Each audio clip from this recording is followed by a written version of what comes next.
Welcome back, Year 3, to part 2 of prepositional phrases. As I said yesterday, today we're going to see whether we can actually put the prepositional phrase into our writing. Now, I've attached quite a few things to this particular session. You should find the model that I'm going to use in a moment.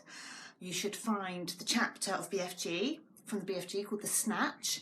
And I've also, if it's worked, hopefully connected, attached a clip from the cartoon of the BFG.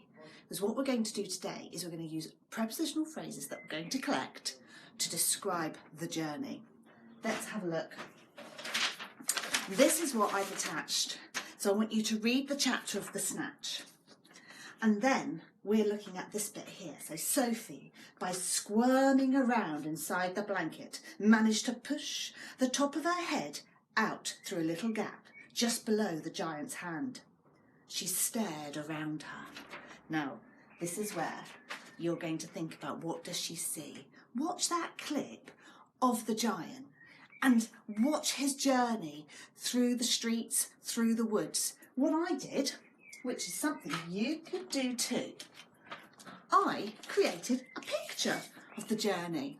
Now, I've tried to keep it similar to the video, but you might want to take Sophie on a completely different journey. So here we've got the giant. And as I drew, I thought about the prepositions I might want to use in my writing. So here we've got between the tall, dark buildings on the street, or up through the pebbled streets, and then through the woods, and then up over the field, over the cliff, and across the choppy seas, across the waves, up into the night sky, around the beaming moon, behind the clouds, and into the magical swirl, and then down, down, down into the caves. So look at what I've done. I collected between, through, over, up, across, around, behind, into. Have a look at the video and think about all those prepositions. We're looking at place, but you can use some time prepositions as well if you want to. I've focused on just the ones of place today. And collect as many as you can. Maybe draw it on a picture like this. And then you can put it into some writing. Now, I've also attached the piece of writing I put together. Let's have you hold this actually, Ted.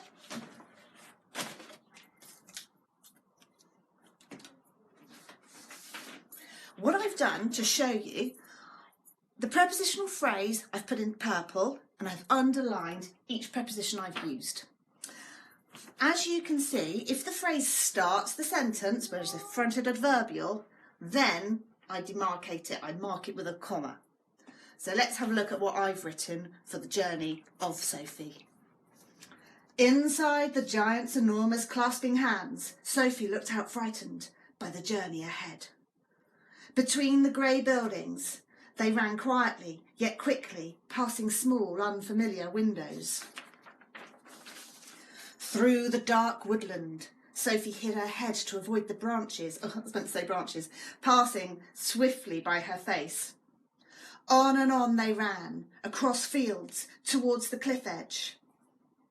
This is a clause, because it's got a verb in it.